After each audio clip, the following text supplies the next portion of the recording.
Welcome to the Conceive, Believe, and Achieve podcast, where we delve into the minds of elite athletes and coaches to uncover their secrets behind their success. I'm your host, Shawn Geris, former university wrestling coach, D1 wrestler, national champion, Olympic trials medalist, Brazilian Jiu-Jitsu black belt, three-time world team coach in grappling, and author. Join me as we explore the realms of training, mindset, goal setting, overcoming adversity, and various coaching methodologies in the world of sports. Get ready to be inspired and motivated as we learn from the best in the game on our journey. Alex, welcome to the show. Welcome to the Conceive, Believe, and Achieve podcast. I know that you've seen our stuff. Big things are happening in your life. You just qualified for the Paris Olympic Games. Congratulations. Thank you. Thanks for having me. Yeah, it was kind of funny because, I've been looking at amateur wrestlers when I started doing this this podcast. I wanted to kind of find my niche. I grew up in the sport of wrestling. And, as I was researching guests and stuff like that, I found your name and I realized you just had this big accomplishment. And then I'm looking at your name, the last name, and I'm like, I know that name. And I know that name from a guy that's up in Montreal. He used to coach at the University of Western Ontario. In fact, a gentleman named Rob Moore, who apparently Yeah, it's my old man. Yeah, your dad. So small world, I can tell you. I grew up around the sport of wrestling. My dad was a three-time Olympian, and your dad was coaching at Western at the time, and I was about 10 years old. So I would come up with my dad and my older brother to wrestling practice. I was just a nuisance, I think, more so than anything. Like we would climb those ropes that were in the Western wrestling room and then fall back down. And I think we annoyed more the coaches than anything. Yeah, but I remember you. Sorry? I've been there, the same thing. Oh, yeah. Yeah. So let me ask you this first question. I know I was forced into wrestling. Were you, because your dad's influence? I wasn't necessarily forced into it. He kind of just brought me around the practice. So it's always around the wrestlers. So I think from an early age, I kind of had that sense of I just wanted to be a wrestler like all the other, big, strong guys that I looked up to. Mm-hmm. And then I started competing, but he never forced me into it, but it was just kind of expected, I guess. Yeah. I just grew up in it, right? So your father had a really gentle nature. I don't think he would have forced you into anything at all. It's pretty calm. Yeah. Yeah. I remember my dad having the utmost respect for your dad, and then of course demonstrated through just his actions. I've seen your dad, since my dad's passing, and said hello to him, and great man as it is. So I just want to say, when you get a chance, say hello to him for us from the Geris family. That'd be great. But I want to go back into what you're doing. Of course, just qualifying for the Paris Games, and you just did that down south. Can you tell me about that experience? Wow. So last week I qualified for the Olympics. Honestly, it wasn't a feeling I ever expected having. I knew I was excited. I knew I wanted to, accomplish that goal, but the feeling of actually doing it was incredible. I think I still kind of struggle to believe that it actually happened. I just feel like I've been through a lot these last 4 years, and then it's been a journey, right? It's like it's not the last 4 years; it's my entire life, that I've put into it, and to kind of accomplish it, it's an incredible feeling. I'm still kind of buzzing about it. There's still a high. So it's nice. I'm trying to soak it in. Awesome to hear. Hey, and when as I was researching the guest, that's what I do is I'll go into your background a little bit. I was researching you, and of course, you have had an interesting adventure when it comes to wrestling. 4 years ago, you actually went against a former wrestler of mine, Clayton Pye. Oh wow, yeah. Yeah, he wrestled for the Harry Geris Wrestling Club, and then he went on to Brock. But I was reading about it. It was kind of an interesting story. Can you tell us and the listeners what you went through with that battle?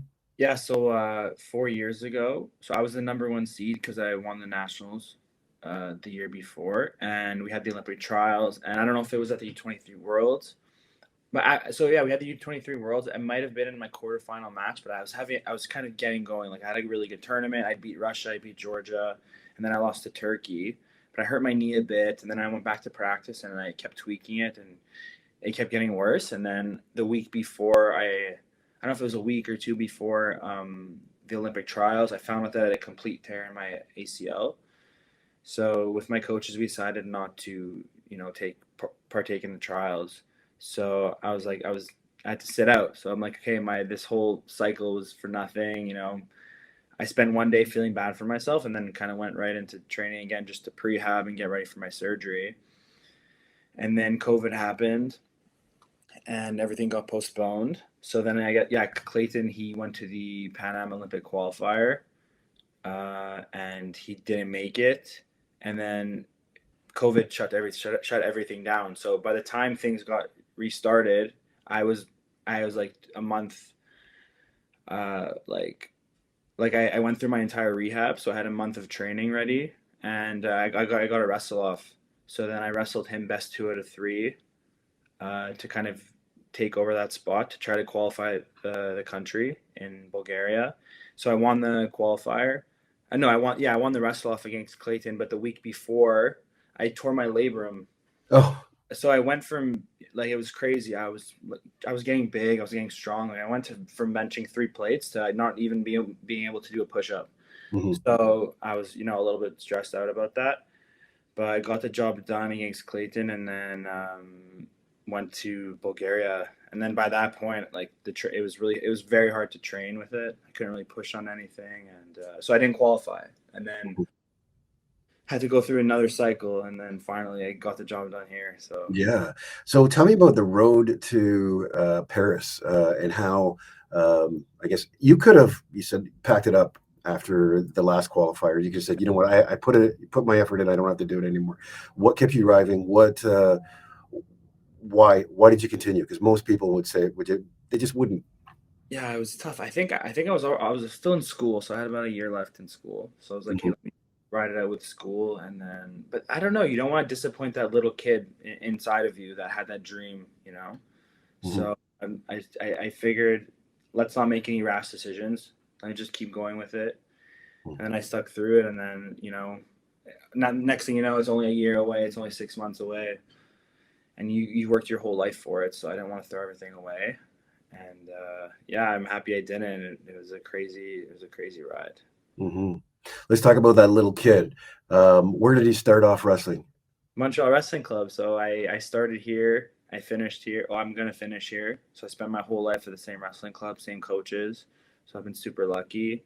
A lot of athletes are kind of, they're going to the States now and everything, and I'm kind of, I wrestled with the idea for a while, but I think I'm proud of, like, staying in Montreal and Canada. So yeah. Yeah. Well, I mean, it is, I guess, something. I mean, I went down to this school in the U.S. My brother did as well, and my dad influenced our decision. So there is some good wrestling down there, but I can tell you that Montreal Wrestling Club is one of the toughest clubs in Canada, and sometimes the producing some top level athletes coming out of there. One in particular, I think, is your coach, Zimmerman, right? And there's 2 of them there. There's the father and son couple. Father and son, yeah, duo. Yeah. And I think it's Vitor, right? Victor. Okay, sorry, I'm just. But he came over from Russia. Yeah, Soviet Union. So I think he won the Soviet championships, and he was a bronze medalist, and yeah, great wrestler. Did that come into play? That factor there come into play as to why you didn't go down to the U.S. having a Russian coach? No, I don't know. There's a lot. It was a tough decision. I kind of wanted to. I got some offers to go and train there. Mm-hmm. And, yeah, it's also my family too, right? Like, yeah. I don't think my dad wanted me to go, and then I was in school, and then the interview happened. So yeah, it worked for a reason. Everything worked out. So. Mm-hmm. And where is school now? So I'm done school. I went to Concordia. So it's the typical Montreal style. We go. There's a CEGEP here. So in Quebec, there's like a CEGEP or a college for 2 years, 2 or 3 years. And then we go to Concordia. So it's the Montreal Wrestling Club Classic.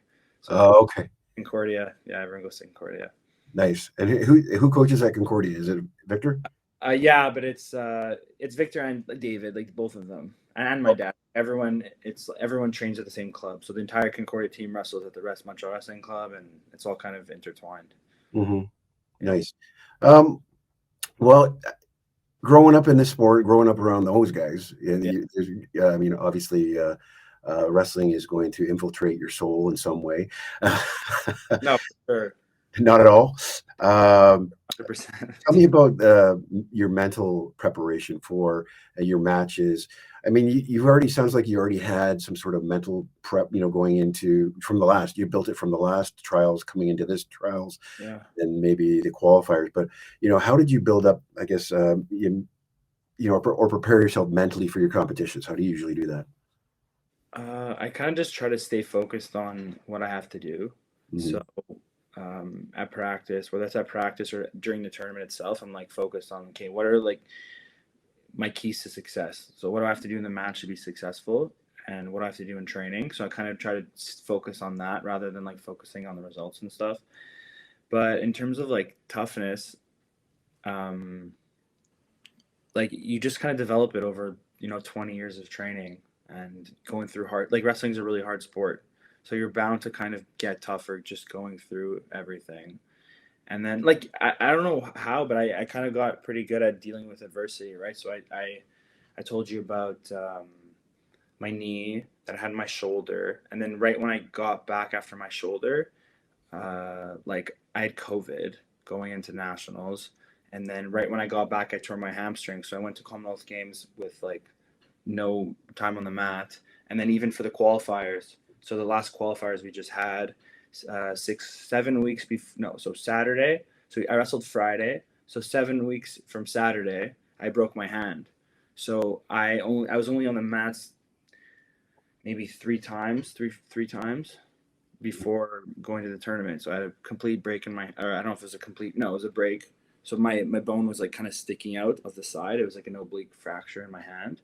And I was having a lot of pain. So we left Monday. We had to practice on Sunday, and I was wrestling with like high school kids, 17-year-old kids, smaller than me, and I couldn't pull on their neck. I was like, how am I going to do this, right? I had so much pain.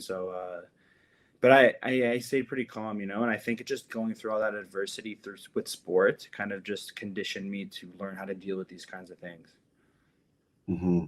And no one cares if I'm hurt, right? Like if I don't make the Olympics, if I don't, my opponents don't care, my friends and family don't, like, you know what I mean? It just, whether you do it or you don't do it. So I had to get the job done no matter what. So Yeah, it was you. It was all on you. A lot of yeah, pressure, yeah, but you put it on yourself. yeah. But Yeah. I mean, it's part of sport, you know what I mean? I think that's the beauty of it, and I think it's going to prepare me for my career after sport, and Mhm. I'm for it. Yeah, you know what? I talk to more and more wrestlers, and the adversity and learning to deal with the adversity. There's you go into a room and you get taken down. There's adversity right there, but Mm. you're forced to get back up and face that same guy, that same girl, uh, on and on again. And I think that teaches us at a micro level to continue and continue and to face challenges in life. Because I think, like you said, you approach these injuries, one at a time, one at a time. And did you ever come to think like, what, screw it, this is just too much. My body can't handle any of this. I know us older guys do that, but I'm probably not the younger guys. No, yeah, for sure. I think so. I was like, just why do I keep getting hurt? There's always something. Yeah, something you struggle with it. I mean, those ideas do come into your head, like, Hmm. hey, I should stop. It's funny. So the nationals after my shoulder surgery, I didn't want to wrestle. Hmm. And my mom's like, listen, like you put too much into this, like you're gonna go and you're gonna win. And I had like a month or two of training because I Yeah. just got my shoulder surgery, and I got the job done. And I think also, like, there's some people around you that kind of encourage you to get through things. Hmm. And like, so for my coach David Zilberman, like he didn't give up on me even when I wanted to almost give up. So it's not just me, you know what I mean? There's a lot of people around me who've contributed to that, and like having a good support system to help you get through those times for sure. So it's not all on you, but at the end of the day, it's on you. But you take the help when you can get it. Yeah. How important is that support system at home? I mean, yeah, super important. My parents were super supportive of sport, and yeah, I can't thank them enough.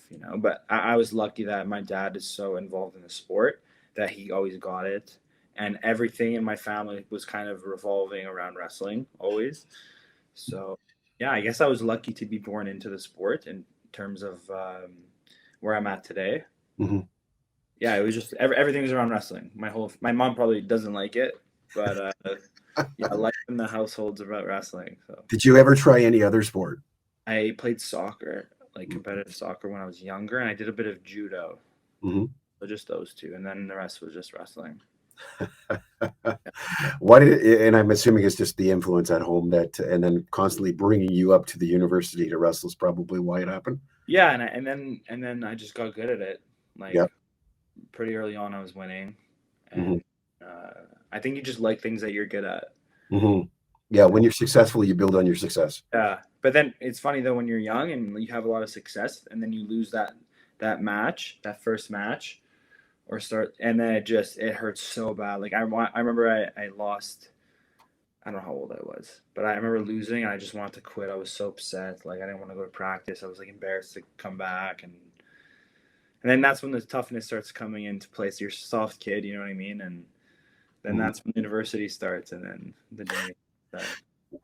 Well, talking about your losses and how, so how would you do, how do you deal with setbacks, losses, and have you learned from those experiences? Do you learn to take the time to learn from those experiences, or do you just kind of move on?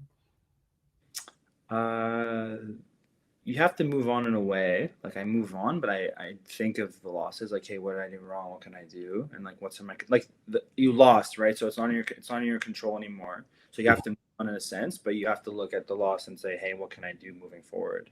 Hmm. But yeah, loss is such a big part of the sport. I think that's something like amazing about it. I think it's it makes you better as an athlete or as a person when you look at your losses and you analyze them. I know there was a school down in the States, a teacher that used to teach chess, and what he would do, and he would do competitive chess to take these kids around different schools and championships and stuff like that. But with each match that they did, they would go back and they would analyze and take the and take the time to say, okay, if you made this move, if you had not, if you choose this different position, you would have been here. So they start to analyze, and it sounds like that's what you did. You started to analyze what you were doing wrong, or what I guess precipitated that loss, and you started to maybe develop a game plan. Is that what happened? Yeah, but it's not just in the matches; it's also in practice. So Mhm. and there's a lot of trial and error, and you go for an attack and you leave yourself exposed, and you go to your back, or you miss, and then you have to keep like if you don't try, you're not gonna figure it out, right? So you have to go through that trial and error and that loss and that rude awakening sometimes, right? Yeah. And is it the self evaluation, or are you, especially in practice, I guess, or are your coaches watching you and saying, okay, you effed up here. Come on, let's focus on this. Or are you able to do a self reflection on, when you walk away from practice and you kind of like, okay, well, I did A, B, and C. Maybe I'd have to do E, F, G next. 100%, your coaches are on you. Like my coaches are always on me. Like they're tough. They're tough for sure. But I think to get to that next level, you have to do a lot of self reflection. Hmm. So if you're not doing that, I don't think you can kind of get to the next level. But for sure, your coaches play a huge part in that. But it's not Yeah. enough. I don't think it's enough to just rely on your coaches. Hmm. So the self reflection, when did that start? Wow, it's crazy to think about because it's been such a long journey. Hmm. I don't think it was a conscious thing. I think it was something that our coaches told us and really early on, and they kind of drilled it into us. And I just knew that's something that I had to do Hmm. because I cared. I really cared. So I come home and I would watch so much wrestling outside of practice. Like you go on YouTube and yeah, it was crazy. Man, you talk about YouTube, and it's crazy. It's such an amazing tool to have at your disposal. Your father, my father, myself, growing up, we didn't have that tools. In fact, if you talk to your dad, he probably remembers these little books that they would get and open up, and the technique would actually be printed out. I don't know if you've ever seen those. Yeah, I've seen. Yeah, Seen them, some historical depictions there. But and then VHS was a nightmare too, because you'd have to order tapes from the internet, not even the internet, geez, some mailing thing that you'd be at a tournament or something. So it's crazy. So how valuable has YouTube been for you? it's unbelievable. Like I remember when I was a juvenile. I think I was like a first year juvenile. There was like this one move, this slide by from Mhm. like elbow, and there's this one wrestler that used to do it from Azerbaijan. His name was Asgrov, and Mhm. you know I remember watching that video every single day to try to get it down, and then that for the next like 2 years, it's like all I would do. I would Hmm. just I would just do that move over and over again, and then every year I would kind of like go on the internet. I'd find like 6 or 7 moves that I'd like. I'd watch a ton of wrestling, and I'm like, okay, this like top wrestlers in the world, and Hmm. I'd dissect like 6, 7 moves that I liked, and then Hmm. from there I'd go to practice, and then maybe one of them would work, and then I'd keep trying it and keep trying it, and then I would just that's how I kind of developed my wrestling. I Hmm. just used the internet to find moves or setups or entrances that I liked, and then I would go with a bunch of them to practice, and then yeah, only 1 or 2 of them would stick, and then eventually they would like long term. I would keep practicing them, and then they'd stick, and then I kind of developed my wrestling through that. So honestly, I developed my wrestling through the internet, 100%. So lucky, so yeah, crazy. Yeah, you know what? It wasn't until later that I discovered YouTube. I transitioned my wrestling to Brazilian Jiu-Jitsu, and that's exactly what I would do every morning before work because we used to train at work. There's a bunch of us that would do Jiu-Jitsu in the morning for about an hour. So I'd go on YouTube, search some move, and then I would go into the mat room and I would wrestle, or I guess do Jiu-Jitsu, whatever they call it, roll, I guess. Yeah, yeah, Do the same thing, try things out, and if they didn't work, I discard them, and if they did work, I just keep repeating the process. It sounds exactly what you're doing. So beautiful tool it is. I wish we had it back when I was wrestling. yeah, yeah, yeah, yeah. We talked about dealing with setbacks. One of the things I wanted to talk about is balancing your life when it comes to wrestling. You said you use a lot of influence from your life from wrestling. What other aspects do you have in life? What do you do to rest? What do you do to, I guess, other than wrestling that makes you a normal person? Yeah, I think it's just social life, Mhm. trying to balance that, but it's hard because you have to sacrifice that a lot. But I got into like it was weird. I think it was during COVID. I got into like wealth management, so I kind of got super interested into that and investing and stuff. Mhm. And that's kind of the next step I want to take when I'm done wrestling. I want to work in wealth management. So I kind of became passionate about that. So I was like watching podcasts, reading articles, books, everything about that. So that's kind of become another passion. And I think that once I started getting other passions, it kind of it helped with my wrestling because I wasn't so focused on my worth as a person was just based on wrestling. So for example, if I had a bad day at practice, I would just be in a bad mood all across the board. Like I was just in a bad mood, for example, Mhm. where I had other passions. If I had a bad day at wrestling, I can dive deep into this other thing, and it kind of made me a more well-rounded person. And I think it helped with my wrestling, honestly. Nice. Yeah. So Your most memorable wrestling match, doesn't matter internationally or maybe domestically here. Um, which one is that? I think it's weird though because since I was a little kid, it was always like expected to win. I always felt like I was expected to win. So whenever I win match, I'm like I'm not actually happy. Mhm. Except my first nationals that I won, my first year cadet nationals. That was like that was the no that was the second best wrestling memory I had after making the Olympics.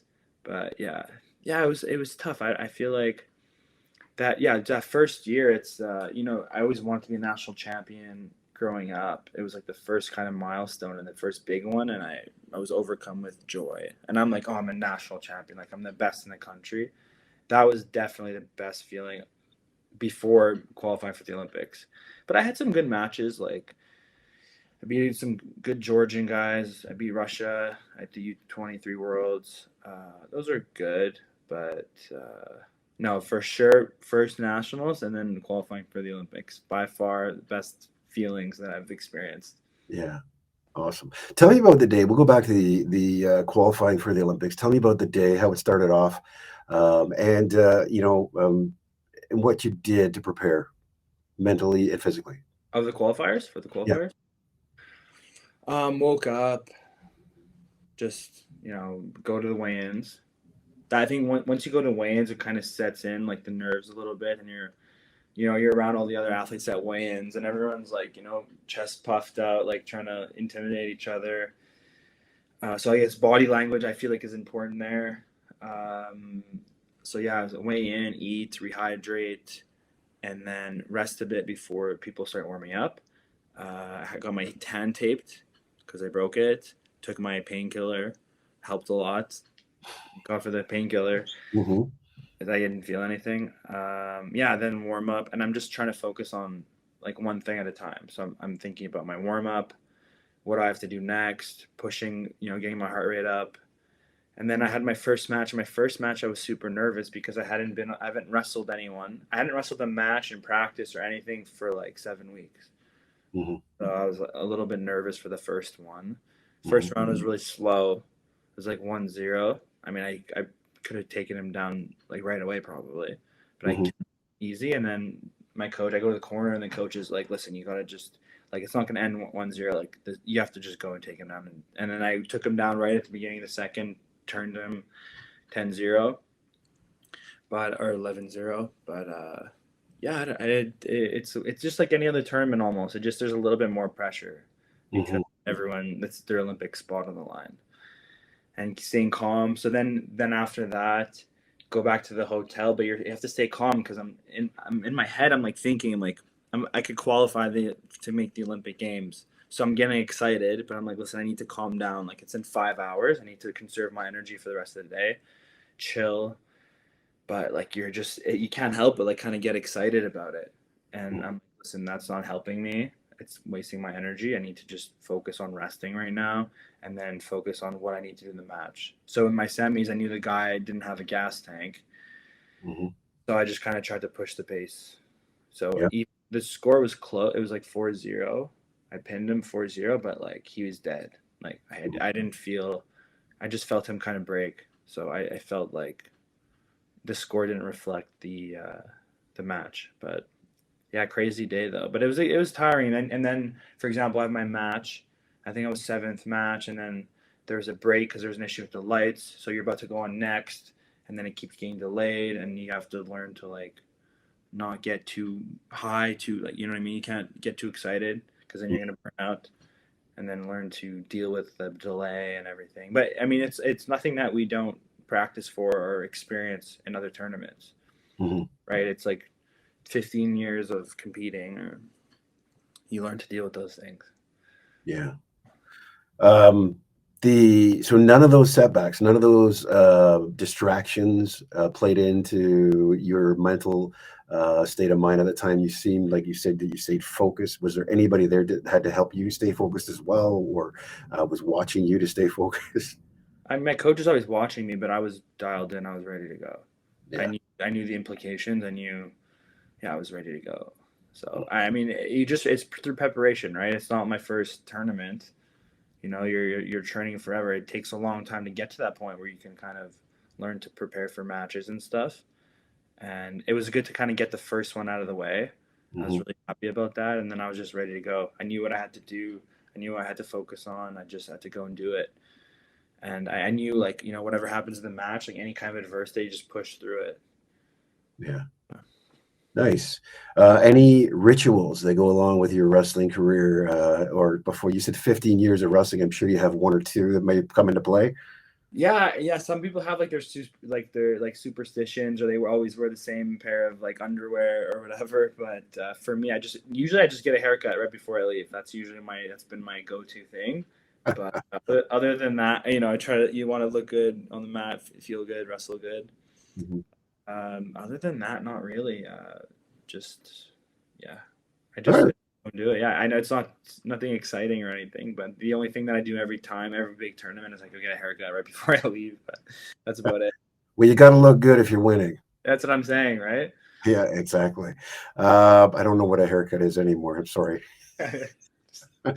I've been genetically blessed. So moving along, what I wanted to ask was about you talked about weightlifting. So you said that you were lifting 3 plates and then you were broken down to just a push up. Where is your strength training coming from? How is your strength training progressed? Are you working with a professional, or are you just kind of doing it on your own? Tell me a little bit about your journey in strength training too, because that's a big thing for me. Is Yeah. weights. Yeah, so for weights, so we basically just had this. It was through my coaches. We just go. We had a list of things we had to go through. So every time we go to the gym, it was like full body, 3 days a week. Like we would just hit the whole body, Mhm. and yeah, I was trying to get bigger. I was trying to get heavy because when I first wrestled at 86 kilos, I was about 77 kilos. My Yep. coaches wanted me to wrestle up, so I was super undersized. So it was always about getting bigger. And then through I got a lot stronger when I was doing a lot of my rehab for my leg and for my leg and stuff. So I was just lifting a lot, like Olympic lifts, squats, and everything with one of the athletic therapists that I work with, and he's also like a trainer. Mm-hmm. So I worked with him to do that stuff. And then once I did my shoulder stuff, I was like, I can't lift heavy anymore. After my labrum surgery, I couldn't bench heavy. I couldn't like lift really heavy. So I just kind of started doing like more reps, lighter weights. Mm-hmm. And my weight kind of I got bigger. I felt more solid. So that's kind of what I've been doing a little bit. But yeah, because I can't lift heavy anymore. It's my shoulders just it's not the same. Mm-hmm. What's your favorite exercise in the gym? Favorite exercise in the gym used to be bench press. I like my bench. Everybody loves bench. Yeah, Other bench. than Other than bench, wow. Uh, Man, that's tough. I don't know, pull-ups maybe. pull-ups, okay. I All know, right. you know what? It's one of those things. I hate pull-ups, but like Yeah. it's like a love-hate thing, you know? Yeah, I know. I used to hate legs, and I love legs nowadays, and I don't know why, because I used to skip leg day every chance Yeah. I got. Crazy. And then you develop this love for it, something you hate, which is good because it's good for Yeah, you. but good thing. Your chin-ups. I mean, it's going to give you a great back, and of course, strong in wrestling, special Greco as well Yeah. too. Um, what's sorry? Oh, role models coming from the world of wrestling. Anybody in particular? Jordan Burroughs, Dan. I was going to say Aykroyd, Dan Gable, names like that, and any names from the wrestling world that have inspired you, that have really influenced your wrestling. Um, okay, so growing up, we had a world champion in our room, so Gia Sisori. Hmm. That was the obvious one for me, just because growing up, you see someone in your room that's like a world champion, Yep. an Olympic medalist. So it was amazing to see him every day. And then, yeah, other than my club and stuff, I feel like, yeah, I didn't really have any. I don't know. It's hard to say because like Burrows, right? Like Burrows is so impressive and he's so mentally strong and he's been able to stay consistent for so long. So that like, it's amazing, right? But the only thing that I didn't like about Burrows is he didn't wrestle like me. So I always liked wrestlers that like had a similar style, so I can like watch them and learn from them. Hmm. I can't wrestle like Jordan Burroughs. You know what I mean? He's like super fast twitch doubles. Like, you know what I mean? I couldn't wrestle like that. So I was never like the biggest Jordan Burroughs fan. Hmm. I was a fan of him and what he's accomplished and stuff and his attitude and how consistent he's been and how amazing he is. But like, I couldn't wrestle like that. So I was always trying to watch for wrestlers that I could try to mimic. Yeah. You never found one. I don't know. No, I just took bits and pieces. I didn't have one guy that I idolized. I don't know. No, growing. No, you know what? That's not true. When I was really young, there's a one wrestler, Besik Kudakov. So he wrestled 60 kilos. He was like my idol. Actually, that's true. He was my favorite wrestler. But I always thought when I was little, I was always a small kid. So yeah, when I was like first year cadet, I wrestled 46 kilos. Then when I was second year cadet, I wrestled 50 kilos. So I was really, really small. And I always thought that I was going to wrestle 60 kilos when I was older. Hmm. Because I remember at our club, we had like David Tremblay and James Mancini, like two of the older guys. Hmm. And Tremblay wrestled 55 kilos and Jamie wrestled 60. And then I had my favorite wrestler ever, Kudakov, wrestling 60 kilos. So I was like, oh, I'm going to be like those guys. You know what I mean? And then I grew and then had a big growth spurt later on. So yeah, 86 kilos is a lot is far from there. So Oh man, another question for you here. Wrestling is not just a physical sport, but it requires deep understanding of your opponent. You talked about YouTube and picking moves from YouTube. How important is YouTube to analyzing some of your international opponents? Well, maybe domestically as well here. yeah, I mean super important. The only thing is that like I tried not to focus too much on my opponents. I tried to kind of focus on myself. Hmm. So yeah, I didn't really analyze. I feel like because the thing with the wrestling bracket is you have like, I don't know, go to the worlds, there's like 30, 40, 50 countries. And I can't really game plan for every one of them, right? You never know because there's a draw and stuff. Hmm. But I think I have my coaches to say, watch out for this and that. And I mostly use wrestling just to kind of develop my own game. But then here and there, kind of watch out for this, watch out for that. Yeah, I don't know. I try to just focus on myself. But What about nationally? I mean, you're facing probably the same person in the finals, maybe at the same time. You have that person that you kind of, I don't know, that rival here in Canada, that friendly rival, of course. yeah. I never watched any of the domestic guys. I was always thinking past Canada. Mm-hmm. So uh, yeah, It's I never. probably why you're where you're at right now. Then. Yeah. I never looked at Canada. I never thought. The only thing I guess there was pressure because of like the karting. I want to get my karting and stuff. That was the only thing, but I never really thought of like, oh, I have to beat this guy in Canada. Yeah, I was never thinking about those guys, to be honest with you. Yeah, so you talk about karting. Karting, for the viewers, can you explain that? So some people may not know; they may be a little foreign to wrestling, but can you just explain what karting is to them? Yeah, so for all the Olympic weight classes, I think there's more for the women than there are for the men, but there's like maybe 6 to 8 cards. So basically, it's funding for athletes at Olympic weight classes. So, and there's a bunch of benefits that come with it. So you get money for school, money for school and not other resources. But then you Mhm. also get drug tested and stuff. But yeah, so I think there's like 8 for the men, and then there's more for the women. Mhm. Usually, like the number ones get get the card, get carding, and then there's a couple of developmental cards after that. But Mhm. So funding for sports, I can tell you that was one of the big things my dad really, well, I mean, he complained about when he was wrestling in the 70s and 60s. There wasn't, Canada wrestling just didn't have funding. yeah, Uh, and of course, when I was growing up, he was the same complaint. Now that we progressed into the sport a little couple more years, where you are now, how is the funding? Do you still have to work? Do you still have to? You're not going to school now, obviously, but are yeah, you working as well part time just to? no, yeah, no. I'm just relying on my carding right now. So I Oh, mean, it's not that much money and stuff, but I don't, I'm lucky. You know what I mean? I get to chase my dream and live the dream. Like, hey, there's not that much money. I could try to make money afterwards, right?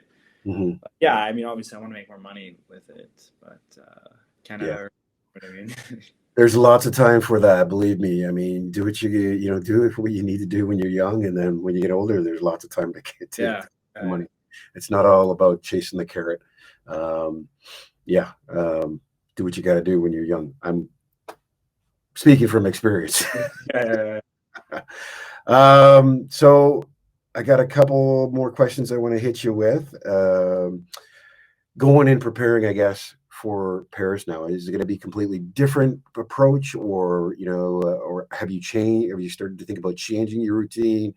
Um, how's it look for you this next couple months in preparation for the summer games? I'm just gonna be training really hard and try. Well, yeah, I think we're gonna go on a couple trips maybe, but I still have to game plan with my coach. We haven't have it come up with a game plan yet. Still Hmm. coming up with the trials and stuff. It's a lot of pressure, and I need to let my hand heal. So I have Hmm. another kind of off the mats.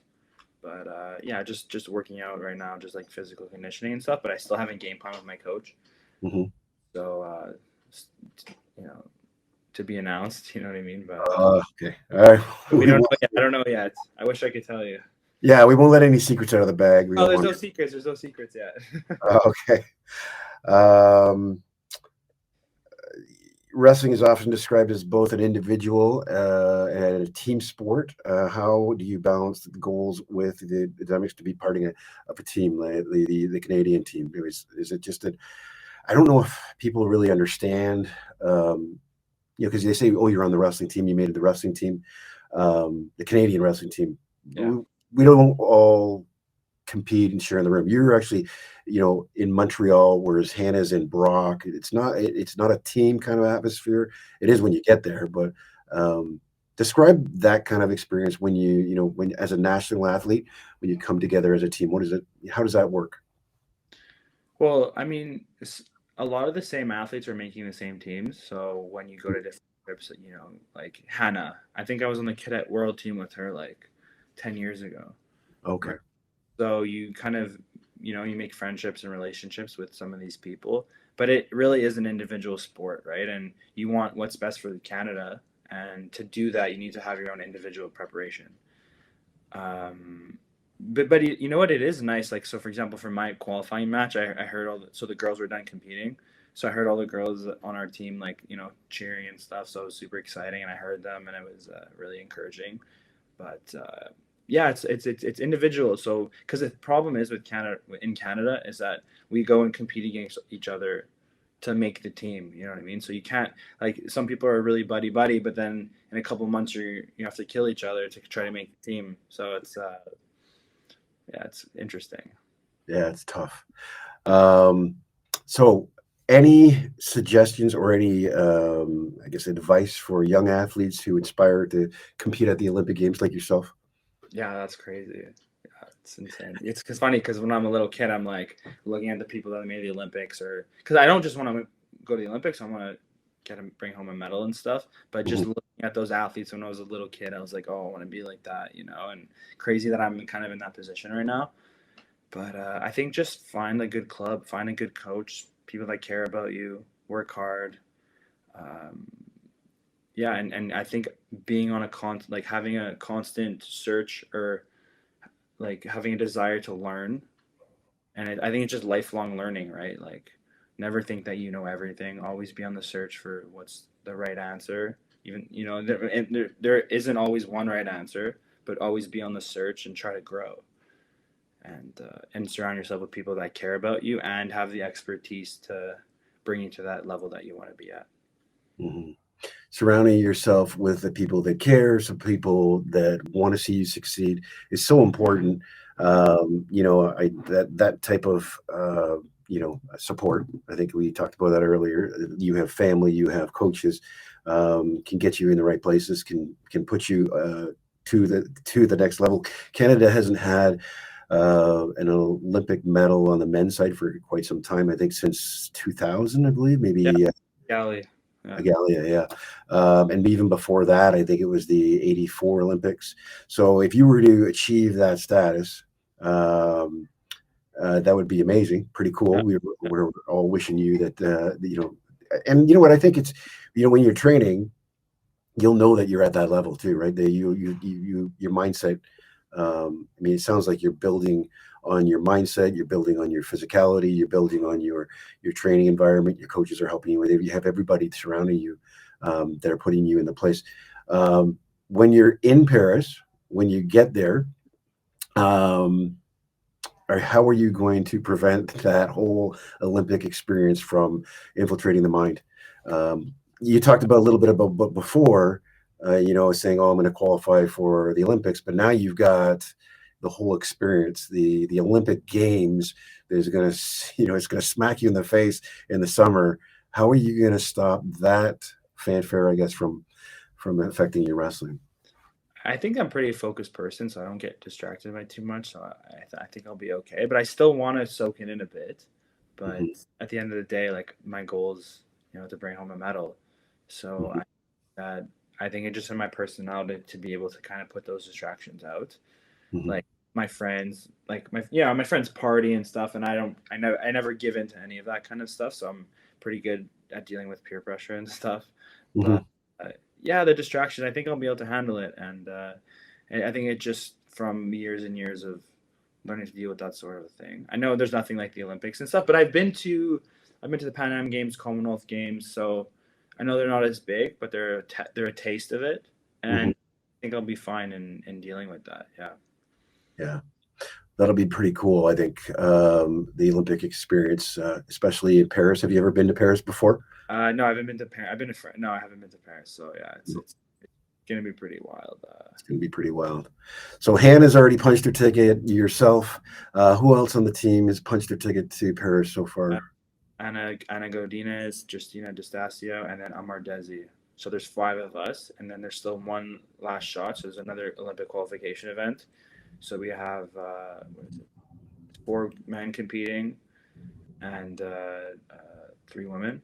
So Mhm. hopefully we punch some more tickets and stuff. I think it's more fun with a bigger Canadian contingency or contingent. Yeah, a big team hopefully. So it's not over yet, and yeah, hopefully we'll have a lot of people joining us. We've had, I think the last men's team, it was a great showing. Um, Yeah, I can't, last Olympics it was two people, so it was Amardezi and Jordy Steen, one of my yeah. mates and stuff. But Um, I've always, I asked, I had Chris Woodcroft on this, um, podcast, and I asked him, why aren't we training with the U.S. guys? They're putting medals on the podium more and more and more and more. He said definitely we need to do that. We need to get the guys down there. Is there? I know you said that you're kind of loyal to. Well, you are loyal to your club, Montreal Wrestling. Is there any point where you're going to head down to the States and maybe work out with some of the bodies down there? yeah, I spoke with my coach and we talked about it. So Yeah. yeah, it was just kind of yeah. So I think we might go train. So we still Okay. don't know yet. So we're gonna talk about it and regroup and game plan and try Mhm. to give our best for Paris. Nice. Right. So, do you watch collegiate wrestling at all? Yeah, yeah, a little bit. Yeah, I follow it, and then even on our team, like on the national team, like Lachlan McNeil, I'm Yep. following him, so he's an NCAA guy at UNC. So yeah, I follow it. Yeah, Yeah. I've wrestled a few NCAA guys, but Yeah. What do you think the difference is between wrestling those NC2A guys and just a freestyle, pure freestyle? Do you feel a difference between those guys at all? yeah, I think they're just like, but it's tough because there's so many different styles now. Like I think it's the like if you look at the NCAA guys, like there's a like a they're a lot more diverse now in terms of styles, right? So you have like a guy like Yanni, and then you have a grind like another typical NCAA like grinds up the match, takes you to deep water. So I think there's a little bit of diversity now. Hmm. I don't know. It's hard to tell. Uh, yeah, not all of them have a great transition to freestyle. No, No. no, they don't like. Well, it's hard to defend your back when you don't mind going to Yeah, your back. yeah, exactly, exactly. I remember my brother. So my brother went to Fresno State. He was a multiple national champion here in Canada, but he ended up going out to Fresno State. And when he made the transition back to try to make the national team, one of the things was, going to his back. He didn't mind it so much because he had trained doing that, all of the escapes and whatnot. And he was wrestling around the time that Justin Abdu was wrestling. So Okay, yeah, yeah. you would know that name from Simon Fraser, stuff like that. So that was years and years ago. So I want to thank you, Alex, from coming on the show. It was kind of a last minute. Hey, can you come on? I want to thank you for taking the time out of training. I know it can be pesky for guys like me saying, hey, can you give me an hour of your time or 2 hours of your time? But I want to promote the sport. I want to promote you. You're doing good things in the sport. Um, we want to wish you luck with the an Olympic medal. It doesn't matter to me which one you get, but just as long To as you're, me, it does. To me, it does. yeah, to you it does. But I want to see you perform and want to see that amazing effort. And I'm sure it all happens in the room with Dad watching and Yeah, in the yeah. stands. Let me ask you this: was Dad down at the qualifiers with you? No, he was home. He was at home. Like they had U Sports, like the University National Championships. Oh, I was okay. with I was with Dave Zilberman, like Victor's son. So Hmm. and Victor and my dad, they were coaching at the Concordia team in Guelph at U Sports. So they were Okay. busy, but I think they were following on or on their phones or whatever. So Yeah. yeah. Yeah. I think you tell you the truth, the podcast on Instagram and I had a live broadcast of your match and I was Oh watching it. really? Somebody, and I don't remember who it was, but somebody was broadcasting and cheering. And of course it was all over when, it was moving all over and I'm trying to Yeah. watch the damn thing. And then it cut out actually at the end. So, and of course it didn't show the score. I mean, the person was like, excited to have shown it. So somebody had put it on there. So I imagine your dad had seen it too, maybe. Yeah. Um, but going back to your father, was he ever in your corner in the wrestling matches? Yeah, mostly when I was younger. Yep. He was always there. He was driving me to tournaments. Sometimes it'd be just me and him. Hmm. Not really team, just me and him driving down to some tournaments. So yeah, he's definitely a huge part of my success. And in the high school, I went to the high school I went to. I went because my father was a teacher there, so I went there because of him, and I got to wrestle there. And then they were super supportive. So, especially he was in my corner a lot until after high school, like pretty much every match until after high school. How was that feeling of having your father? I'm I know what it's like because I had my dad in my corner, but how was that feeling for you? I don't know. It was weird. I think I liked having other people in my corner just because like it's hard to take. I don't know. My dad's also like a pretty nice guy, so he didn't give me that tough love that I would get from the other coaches. So Hmm. he'd say something's good, and I didn't necessarily always believe that it was good. I was harder on myself than my dad was on me. Yeah, So yeah, it was interesting though. Yeah, but yeah. Yeah, it's different having a father in your corner coaching you. Yeah, it's some people can like it, some people don't. Um, I've heard both sides. I know, like I said, I know your dad, so I can imagine he was a pleasure to be around. yeah, But sometimes people change in the corners. My dad would change sometimes in the corners, depending on what was happening. yeah, they care. They're so emotionally invested, right? So it's hard to be objective. Yeah, yeah, I remember, wrestling at the Commonwealth Championships, and my dad was in my corner, and yeah, I think if he was a little more of a jerk to me in the corner, I might have been fired up. But I can't change those things now. But No, no, no. yeah, so yeah, thank you for coming on the show. Yeah, well, good luck in your journey. Say hi to your dad, and hopefully, you stay injury free. Oh yeah, I hope that. We'll keep our fingers crossed for you. Knock on wood. Cross that broken hand though. Yeah, yeah, yeah. All right, man. Thanks All right. again. Thanks a lot. Appreciate it. Have a good one. Thank you for tuning into the Conceive, Believe, and Achieve podcast. I hope you found today's episode insightful and inspiring. Your support means the world to us, so don't forget to subscribe to the podcast and leave a comment in the section below. Your feedback fuels our journey to bring you more valuable content and stories from the realm of sports. Until next time, keep pushing boundaries, believing in yourself, and achieving greatness. Thank you for listening.